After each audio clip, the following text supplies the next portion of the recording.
We can't be apart for like 4 days without turning into Victorian widows. Where's my fainting couch? Oh, dramatic. Remember me. I was like, oh, is she going to remember me? Dictating my day via text to you. You do that every day, though. I know, but now you can tell tonally it has like a sense of longing to it. Right? Well, one of them said, the mail came. It did. I know that mail gets delivered. But I didn't want you like worried about it.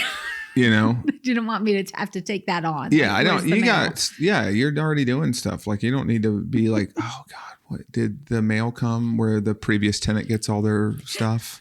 I go, it did. You're fine. I realized that I have just externalized my inner monologue, and I'm just used to doing it at you. I'm now the audience. Yeah. But same, really, because I kept catching myself thinking, I got to tell this to Josh, and then realizing like, you're 2,000 miles away. You don't care I'm eating Brussels sprouts. I do care. You do care. Absolutely. Okay, I'm hanging on your every word. I'm like, I was okay. going to tell you every detail. Good. How much of a fart did these Brussels smell like? They all smell like farts, but how much? Silent but deadly. Yeah.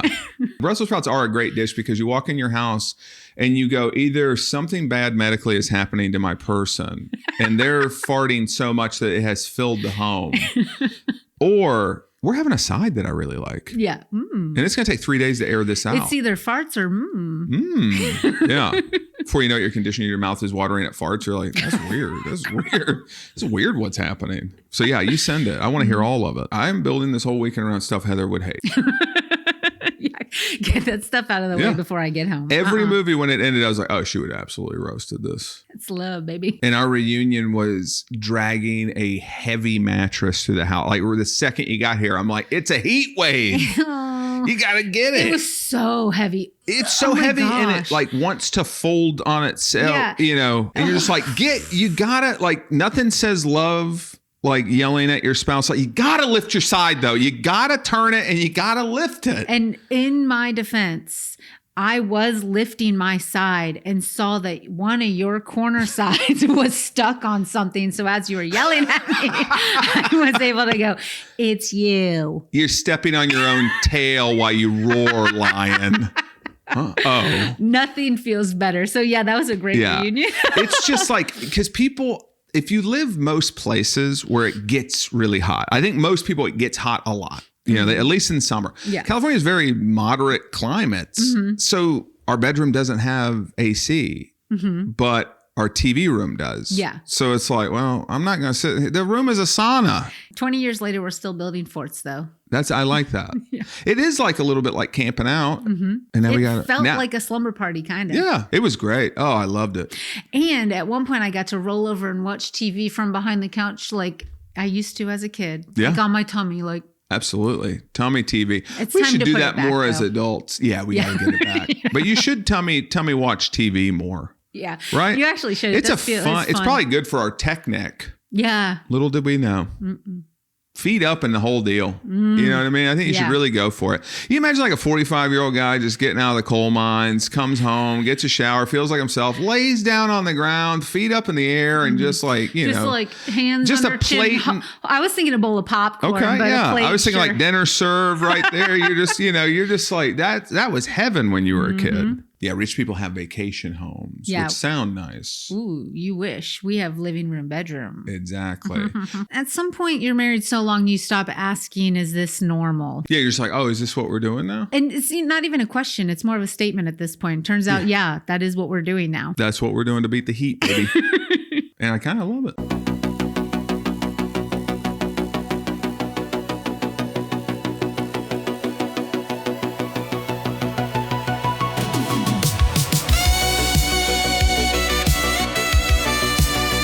You're listening to The Monks.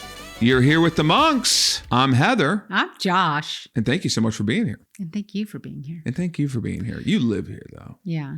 This is in our living room. Yeah. This is our living room. Is this a living room or the other room's a family room? Well, we How make does the that other work? room like where we functionally as Americans living room where we watch TV, but this is technically a living room, front room, sitting room, whatever. Yeah. But it's in the front of the house. That's a poor person thing, right? We just walk right, like door straight in. You're straight in. Yeah. Rich people always have like a bunch of layers to it. You haven't even gotten back to the family yet. You're in a bunch of like... You're the formal area. Yeah. You're in a bunch of foyers. Yeah. And you're not where people would be yet. Yeah.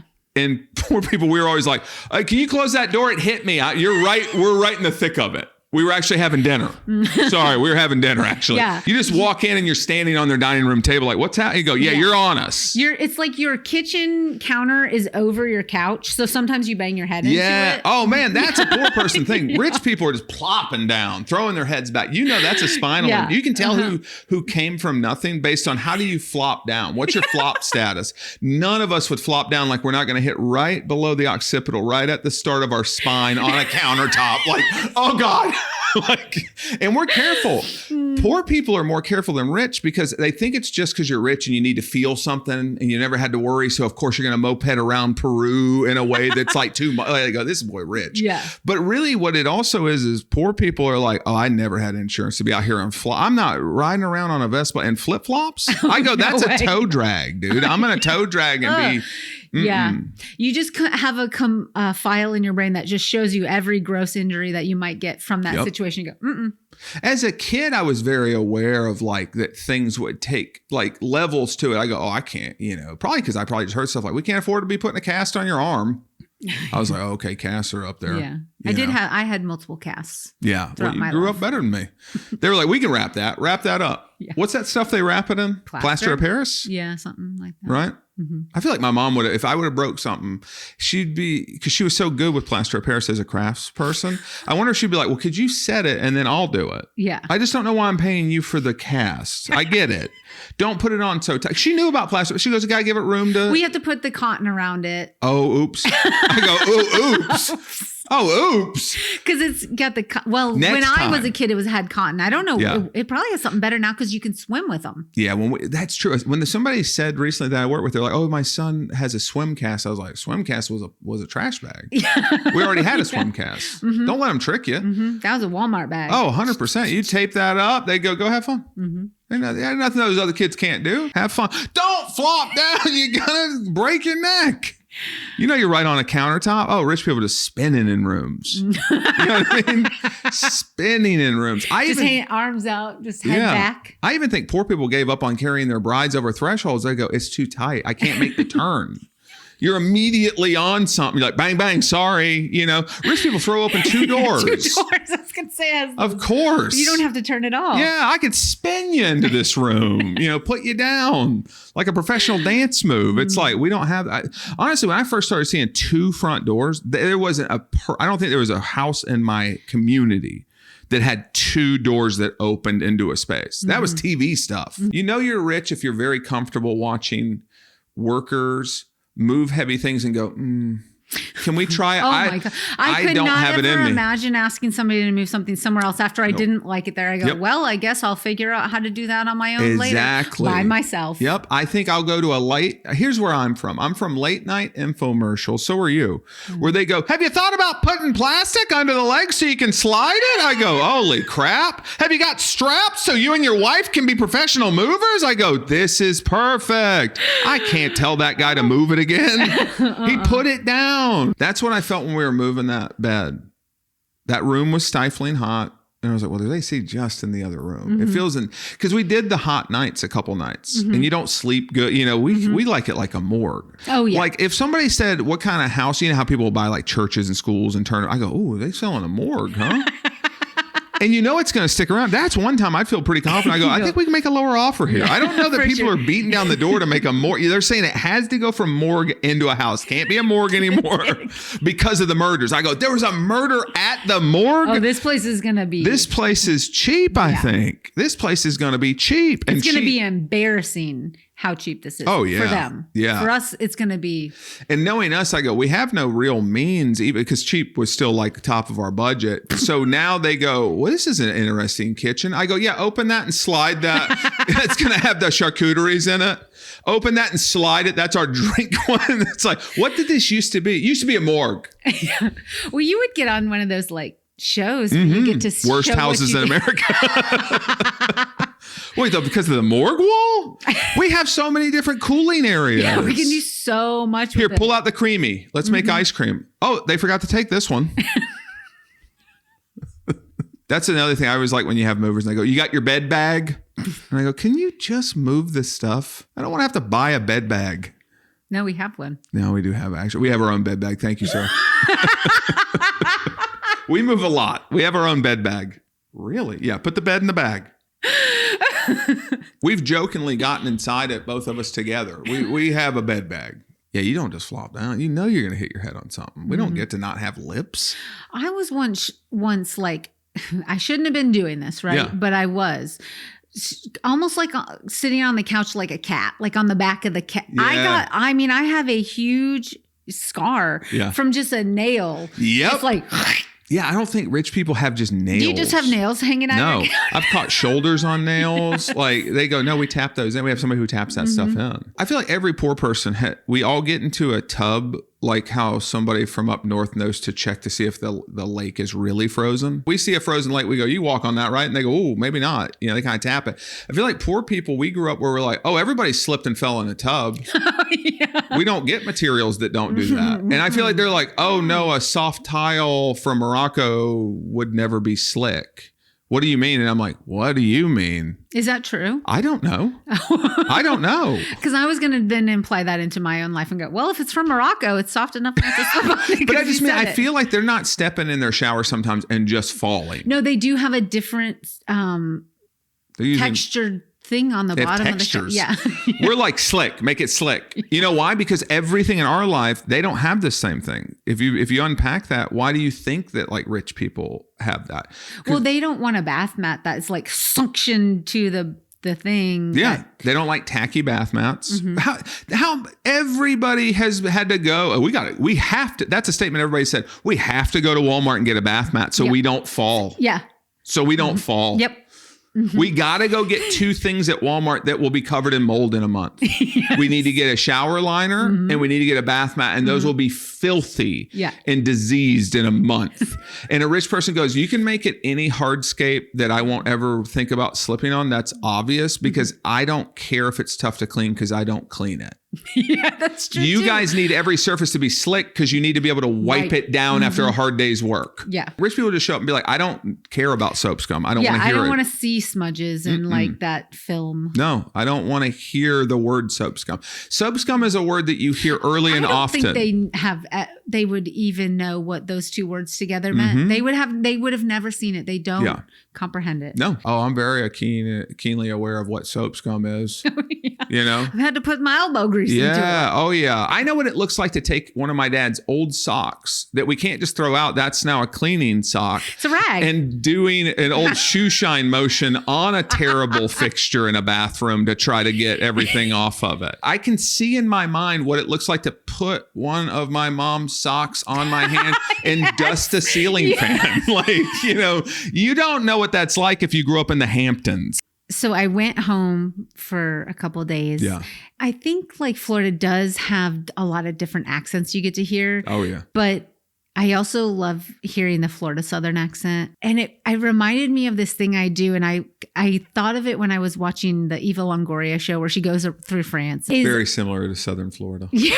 And when we say Southern Florida, we mean like the South below the South. Yeah. Which is the Florida Central we grew Florida. up in. Yeah. Central Florida, it's like the South below the South. It's not like South Florida where you're on the beach or something. No. Eva Longoria is in France. She's in France and she fluently speaks French. Yeah. I know. She's so sophisticated. She's so smart, so man. Cool. Jeez Louise. Anywho, she's speaking in French. And the thing I have done since I was a kid, and I don't know why I do this, is I will think of any of the words I can say in other languages, but I say them in my head over and over in a Southern accent for some reason. Huh. So for the whole time I'm watching her, I'm thinking, merci beaucoup. That's good though. I like why I do would that. love for a Southern person to be fluent in French, but speak with their natural accent. I think that would throw French people for a loop. Yeah, I do it like everything. Whenever I know, like sayonara, I just in my head I think of it in a Southern accent for fun. Funny. Does it make it easier? I feel like does it make it easier to remember the words? Maybe it is that does. your learning technique? Maybe. Some little redneck tutor in there. It's my little ADHD tick, maybe, where you say, you know, like you like a repeat of a thing. But you're more like, I like this accent doing other languages. Sounds so. It would be like such a funny accent in another language that I like hearing. Beaucoup. Well, it is. You know what? And it's why the Brad Pitt thing works so well in Inglourious, because he's doing Italian with a Southern accent. Yeah. It's funny because he's not changing the accent, but he is saying the words. What other word? I knew so many when I was watching the show, so many words in other languages. And now I'm like, can't think of one. Can't think of a single one. Yeah. Muy bien. You know, like I just love. And they go, it's muy. I know what it is, but I like saying it in a Southern accent. Muy bien. Yeah, it would be. I think they'd be like, what? Weirdo thing. I wonder if they'd be like, are they making fun? No, they're that's just their accent saying our words. Like, I guess that's I love that accent, I guess. And when I was home, I was just kind of like, oh. I do love like a good Southern accent. I don't always love what it's saying. No, I hate what it's saying. You know what I mean? But I do. Oh, God, I love it. Because it's what I grew up around. My immediate family doesn't have a Southern accent. No? We all have kind of my accent. Yeah, nothing. And then when I hung out with your family, I thought they have such a Southern accent. Yeah.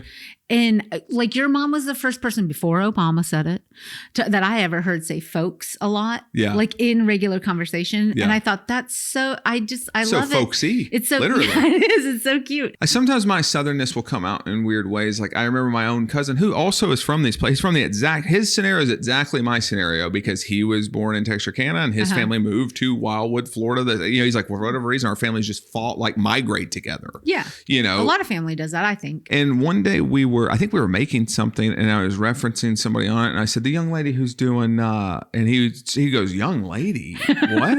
And I thought, well, what do you say? Like, she's not like an old woman, but she's not a girl. But young she's not, lady. What age would a regular woman be to you? I honestly would probably call a young lady up to 50. Wow. Maybe 60. A young lady to me is like mid 20s or down to like 17, 18. Oh, no. I think until you're 18, 19. How old was the person you were talking about? She's probably 25 to 30, young lady.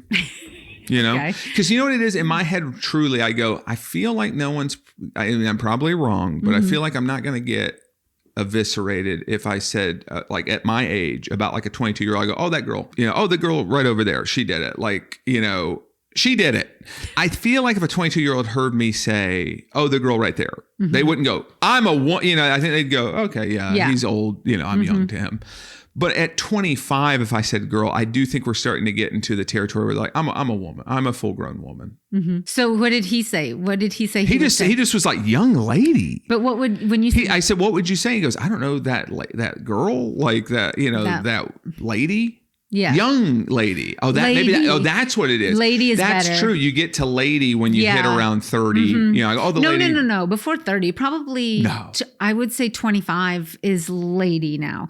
I'd say young ladies 25 and under. You can't put young. I put young up to at least genuinely till like 35. Before old, you need a lot of time to be just the thing. Yeah. You're really trying to make us like young forever. Forever young. And then skip the regular part and then be old. Yes. I would love that. Yeah. I'd love to just go like, for you or for us? Finally, my metrics are this. Girl till 18 to 35 young lady, 35 to 55 lady. Okay. No, 35 to 65 lady. 65 and above miss. Okay. But Miss is for young girls. Miss, MISS, is for only girls before you are married. Ms. Yes. MS period. Because I assume everyone in that bracket is widowed. Right? Like once 65. 65 and above with guys, 65 and above, and girls, it usually does skew women dated a I guess little older, that's true. married a little older. Yeah, because men die sooner. The best choice is Ms. Because no, go. Interesting, is it not? No, the best choice is Ms. Because it encompasses everything versus Mrs. is very specific for women that are married. Miss is for young girls who have not been married ever. And Ms. is for people that you don't know. Yes. Or widowed. See, I like Ms. for that reason. Because like I said, We're 65 divorced. and above, the likelihood if I see a 66-year-old woman that she's either a widow or a divorcee. If she's not a widow, I go second marriage. Why couldn't she just be single? Ooh. Well, then that's a subcategory. That's spinster. I still go spinster. I think I would call it independent. No, spinster. Wow. Independent women's can only happen up to 45. Okay. Then we get spinster territory. Oh my gosh. No, okay. I do not care, and I do not think that way. I guess my blind spot is I do think from my perspective as far as like, I'm like, oh, but you've been married or something, right? And it's like, oh, I'm doing to them what people do to me for kids. I don't get asked if I have kids more than one time. It's usually just up top and I go, yeah, that feels, I mean, that's I guess I don't meet a lot of new people because I really don't get asked. I get asked, but I will say typically, I mean, mostly I get complimented when I say it. When I say to, at least to men, but I think also women have done it where, you know, they're like, oh, and do you guys have kids? And I go, no, we just have a big dumb dog. And they go, oh, that's why you seem like, you honestly seem like you're not even married. You seem so light. Like you seem like you don't have, like you're just chilling. And I go, I actually like my wife. Like she's not. I assume everybody that's married tries to like each other. I think they try. but we like each other. Yeah. It's a blessing. It's a blessing. Like love is great, but I feel like love's a little easier to keep. How? In a marriage. I think loving someone, because once you feel true love, like when you feel the type of love you have when you've been married a long time, like that's a love that to me is like, that's foundation. Like it's in your marrow. Yeah. That's easy to keep. You know what I mean? You go, I love this person. That's deep inside. Like is hard to keep. Like is fickle. Like, yeah, I think it comes and goes. Yeah. I do think like, you know, when people say marriage is work, I think it's work sometimes when you have to work on it. Yeah. When you have little things that you're trying to like work on, or if you have big things you have to work on. But I don't think a good marriage is always work. I don't think it's always work. I think it's sometimes, it's like a house, I guess, like, you know, fixing it up. Yeah. It's like you see something, a crack starting to widen out, you go, putty that up. Yeah. Putty it up. We don't need that getting all weird. That's probably at your Heather Hates This Fest while I was out of town. Yeah.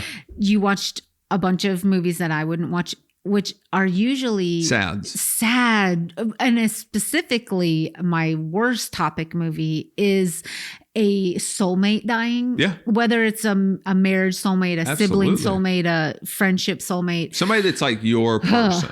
Yeah. I hate those movies. You hate those. If they're a dog, your soulmate, I don't want to see it. I love them because I go, I don't want to feel that in real life. I don't want to lose people that are important to me. But it's a way to almost like get the catharsis and maybe get your head around it in a safe way. It's like a horror movie in that way to me. I guess it shows you that you still have to continue living. Yeah. But I already know that and I don't need to watch it. I get that. But I will say it's sometimes it is tough. I give people so much credit how much they do just continue on, like, you know, and find happiness and stuff, because initially you do kind of go, how could I ever? You know? Yeah. But you would.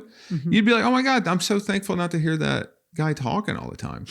You know? And you got all these episodes of this. So if you ever want it, you go, okay, that's the edited by me version. That's perfect. Can't get better. I picked this to come out of his mouth. That's perfect. I love this. I do. Yeah.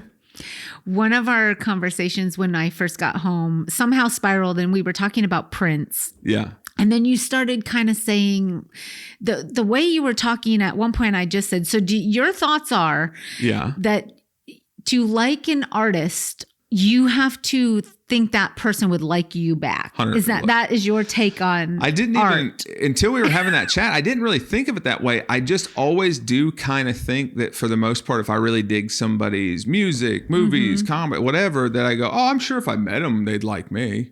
Yeah. And you, as I said it, and I was describing it, I was like, no, because I wouldn't talk to Christopher Nolan about the Odyssey. I talked to him about like, I'm like, hey, I heard you like Talladega Nights. That's like your favorite movie. I think it's so interesting, man. I love that movie too. Let's just talk Talladega Nights.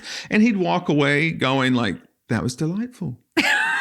Like everybody comes up and wants to talk like movies. Yeah. I already do that with the best in the world. I don't want to, he doesn't want to hear from me. I'm like, no, Talladega Nights. I guess a real grunt and farter. I think that, but only in the terms of like, because this is what I would want to talk about with them. But I'd be up for listening.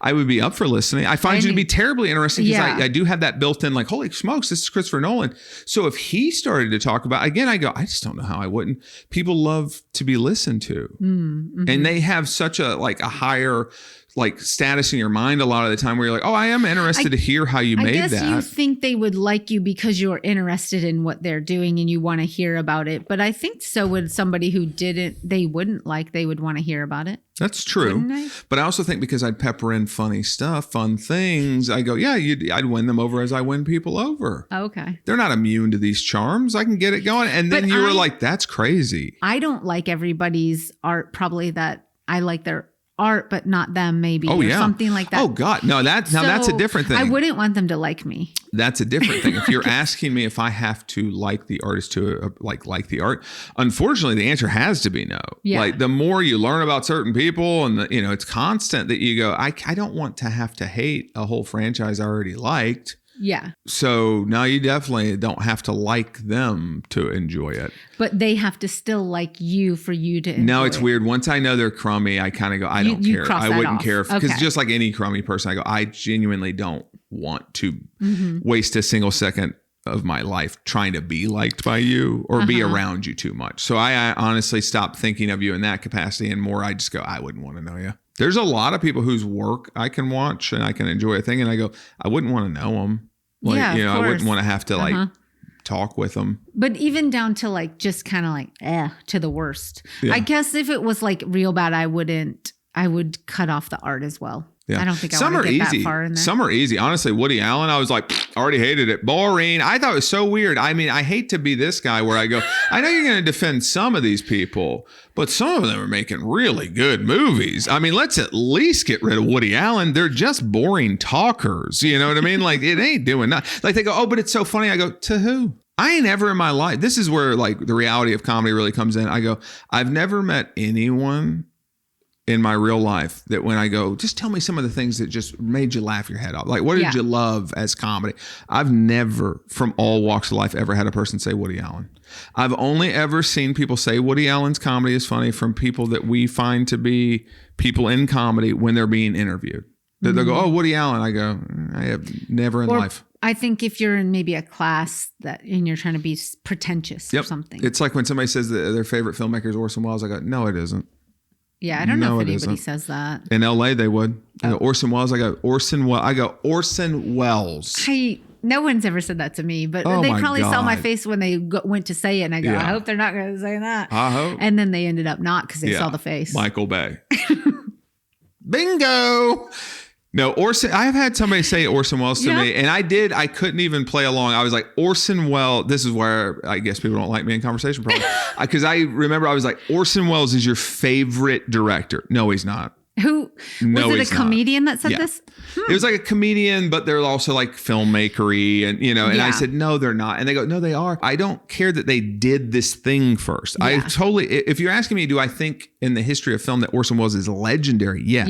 Yeah. Do I think that now the things he did that were groundbreaking have been literally perfected by this person who makes even better movies? Yes. You're going to tell me that they didn't do stuff in Con Air that Orson Welles did originally?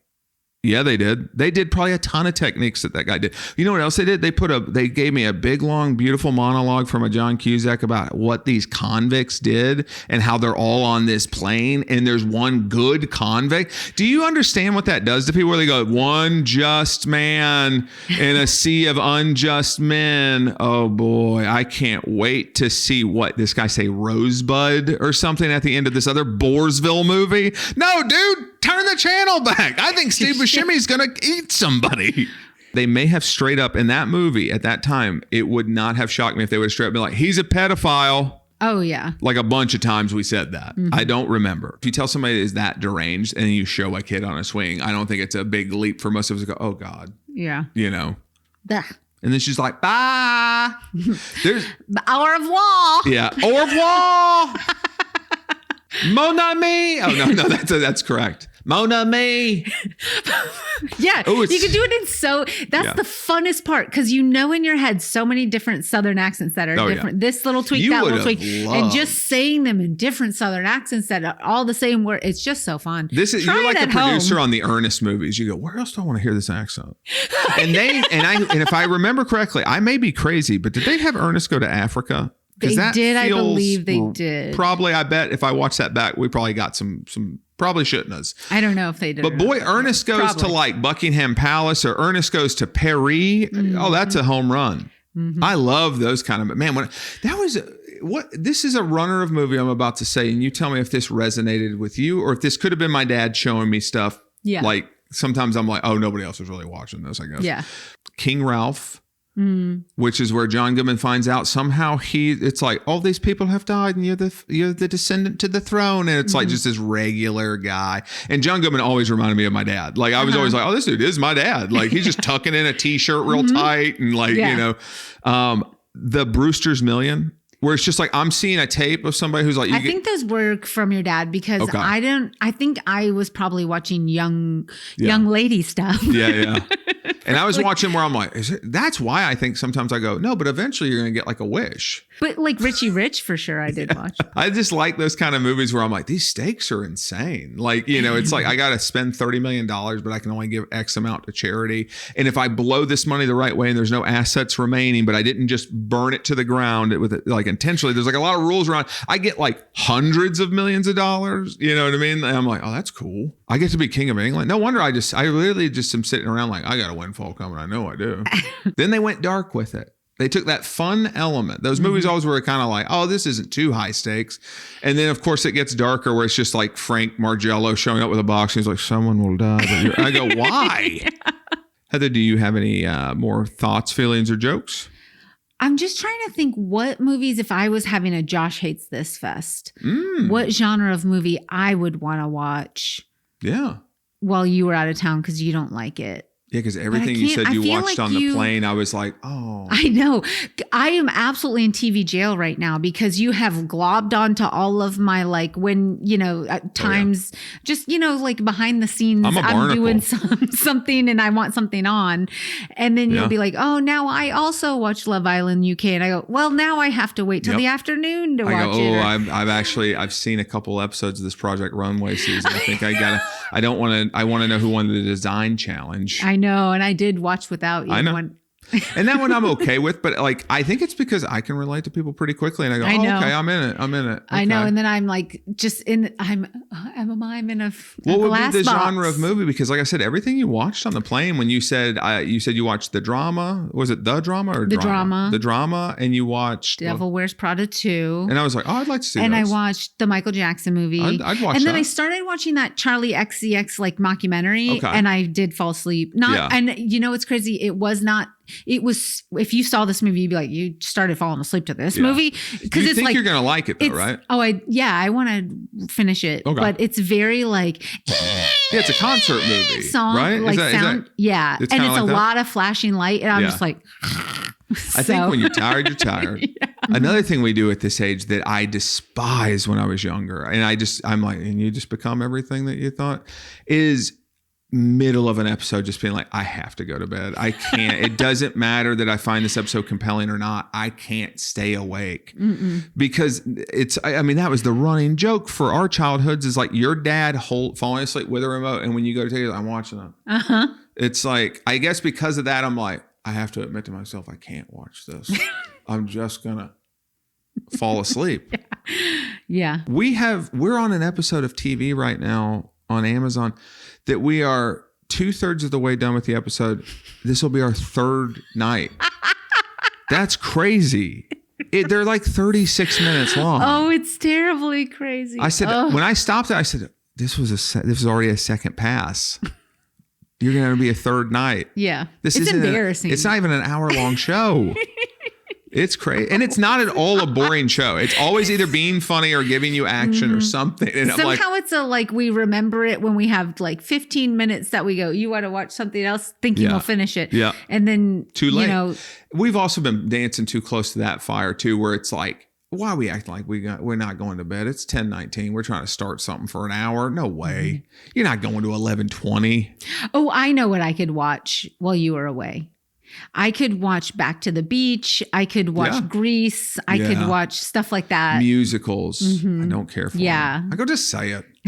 I love them when I see them at Pantages or something. Like you go to the theater to watch that. But honestly, whenever theater kids could listen to it on a CD or watch it, when they're Hamilton's available on Disney Plus, I go, why in the world would I watch that? I would have stood in line to see it on Broadway. Yeah. But same. free on Disney Plus, I'm like, but that's different than watching a movie. That's watching them tape. And I'm sure they did, did it nicely. Of course. Film the play. It's just like just like what? What is the guy's name? What's his name? Who? The creator of Hamilton. Oh, Lin-Manuel Miranda. Miranda. It's like his dad taped it. It's shaky camera footage, like every other person's theater thing that they always show you. It's that would be actually funny. It's I just had my dad do it. He was already doing it. Yeah. We had that. But that's not a movie. True. Okay. Yeah. And here's the kicker. This is and you could definitely watch those movies without me, but do I like Back to the Beach too? I actually do. I thought it was so fun. I love Grease. I actually like Grease 2 more. Nobody else does. I do. Love it. I don't like it more. I do. Yeah. I think because of the dirt bike. But I love it. Let's Bowl. A little bit less. I go, you guys are I get that Grease is amazing, but Let's Bowl is the definitive best song in the Grease universe. I sing this more than I sing anything from Grease. It just in my life when a situation We're rises. Gonna bowl. No, I was thinking, let's do it for our country. Yeah. That's a really good one. Probably more than anything from Grease. Well, that's it. None of these scenes can stand the test of time, can they? Think about what that scene is. That's a level of manipulation that's crazy. And it was just but I'm trying to lose my virginity over here. So of course I acted like we had to go to war and we're going to do it in a bomb shelter. And I'm taking advantage of the paranoia that's reverberating through our community. Read into it the truth. Yeah. Just watch it for at least fun. That was Grease 2, where they learned to get one layer of separation from it. And Grease 1, they're did she fight? Yeah. Did she put up a fight? What? I wish there was one. That's one thing I'd like to see is a cut where they just go, and did she put up a fight? And they go, what did you just ask? Record scratch. Whoa. Dude, Kaniki, what did you just say? Dude, it sounds like you're a massive rapist. From Kaniki's like a work of art. No, it's not a work of art. It's a calling card. Oh my God. Oh, who else has calling cards? Serial killers. Kaniki, though, calling card, that line. Mm-hmm. This dude's, I don't know. Well, watch that movie now with just eyes on him. How's he acting everywhere? Mm-hmm. I think he's acting exactly what we said. Yeah. That's gross. Kaniki, why would you ask that? I'm talking about a summer fling, right? I'm singing about my time in a foreign land. I was in Australia, dude. Is that correct? She was here. Oh, crap. I got to watch Grease again. I'm just going to do Grease and then Con Air. I have a lot of gaps in this, what I'm thinking here. And it was in Con Air that the little girl's on the swing set and the multi-murder serial killer is going out. It's not Kaniki. I love you. I love you too. We didn't hit record. We didn't hit record.